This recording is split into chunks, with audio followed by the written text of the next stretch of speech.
Shalom, selamat malam Bapak Ibu Saudara-saudari yang dikasihi Tuhan. Renungan firman Tuhan Pendeta Dr. Erastus Sabdono bersama saya Z Ferry menyampaikan malam hari ini berjudul Mendengar Suara Allah. Banyak orang Kristen berpikir dengan pergi ke gereja mereka pasti mendengar suara Allah melalui khotbah pendeta di mimbar gereja. Biasanya jemaat sangat yakin bahwa semua khotbah adalah suara Allah untuk jemaat yang datang di gereja. Jadi kalau tidak ke gereja, mereka merasa tidak mendengar suara Allah. Itulah sebabnya acara khotbah sering disebut sebagai pemberitaan firman Allah. Tidak jarang sebelum khotbah, jemaat menyanyi dengan memuat syair, "Berbicaralah kepada kami, ya Allah." Jemaat juga memandang bahwa pendeta yang berdiri di mimbar selalu mewakili Allah sebagai juru bicaranya untuk menyampaikan teguran, peringatan-peringatan, dan nasihat-nasihatnya.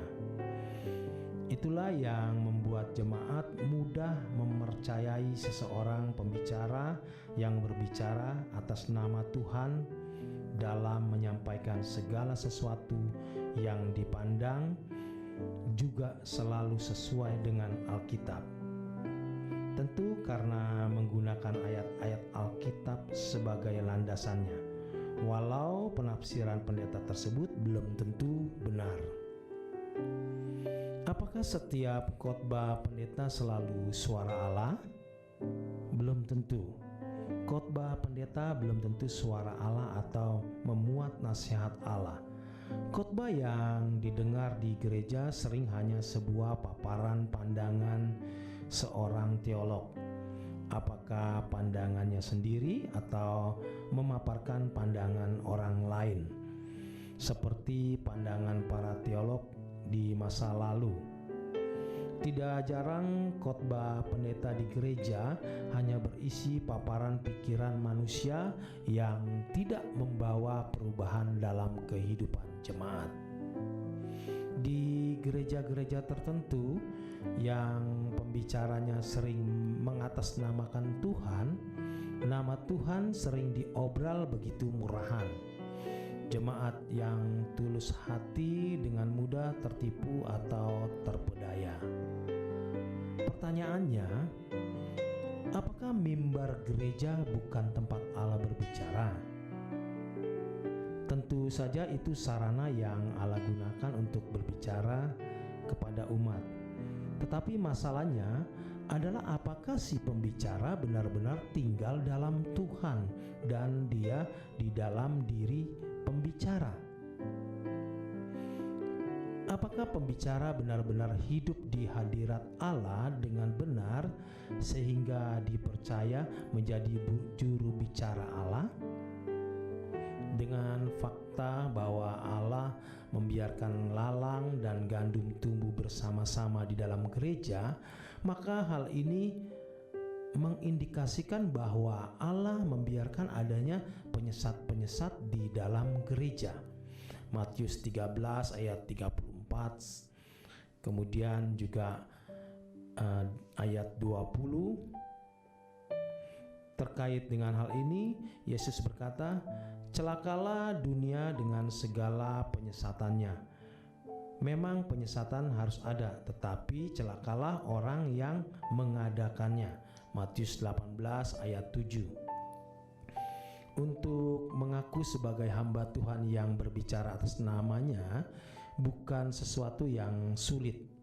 Asal bisa masuk atau mengikuti pendidikan di seminari atau sekolah tinggi teolog, seseorang pasti bisa berdiri di mimbar dan berbicara mengenai Tuhan. Tetapi apakah ia berbicara dalam tuntunan Roh Kudus untuk menyampaikan isi hati Tuhan? Sangat ditentukan oleh kualitas hidup orang tersebut dalam persekutuannya dengan Allah. Seorang yang benar-benar hidup dalam kesucian, tidak mencintai dunia, atau yang kebahagiaannya hanya pada Tuhan, hidup dalam doa dan memadai serta dilengkapi dengan pemahaman teolog yang benar adalah yang menjadi juru bicara Allah.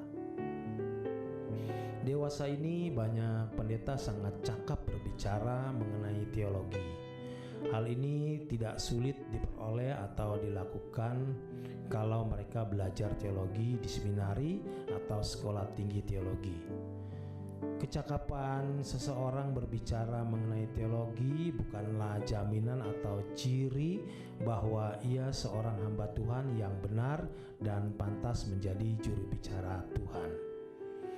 Sangatlah mudah untuk berkarir menjadi pembicara teologi guna memperoleh nafkah dengan meneliti karir dari seminari atau sekolah tinggi teologi.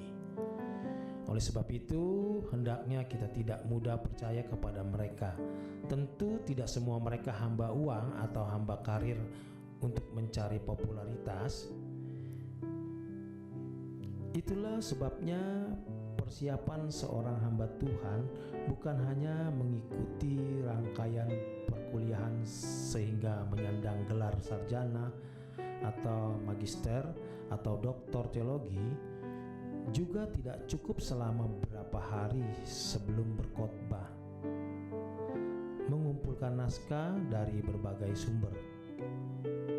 Tetapi kehidupan setiap saat dalam perkenanan akan Allah, janganlah merasa sudah mempersiapkan diri sebagai pembicara hanya karena telah menyusun khotbah dari ruang perpustakaan buku, tetapi dari perpustakaan kehidupan di mana seorang pembicara memiliki kualitas diri seperti Yesus. Di lain pihak, banyak pendeta yang memang tidak berbicara mengenai Tuhan secara akademis atau dalam koridor akademis, tetapi lebih mengemukakan pengalaman pribadi yang objektivitasnya perlu dipertanyakan. Mereka mudah sekali menggunakan nama Tuhan seakan-akan mereka begitu akrab dengan Tuhan sehingga dipercayai untuk menyampaikan pesan-pesannya. Tidak jarang pesan-pesan atau suara Tuhan yang mereka kemukakan sangat naif, tidak menunjukkan keagungan kebesaran Allah yang Maha Agung. Kita harus berhati-hati menyikapi mereka.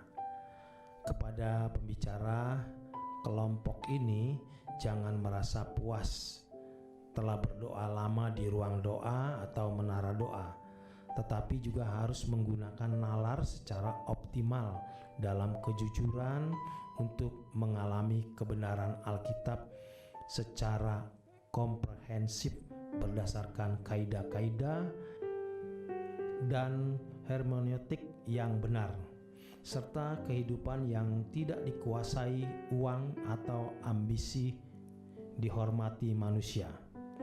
Ruang doa dan menara doa bukanlah alat pembenaran bahwa seseorang sudah berjumpa dengan Allah.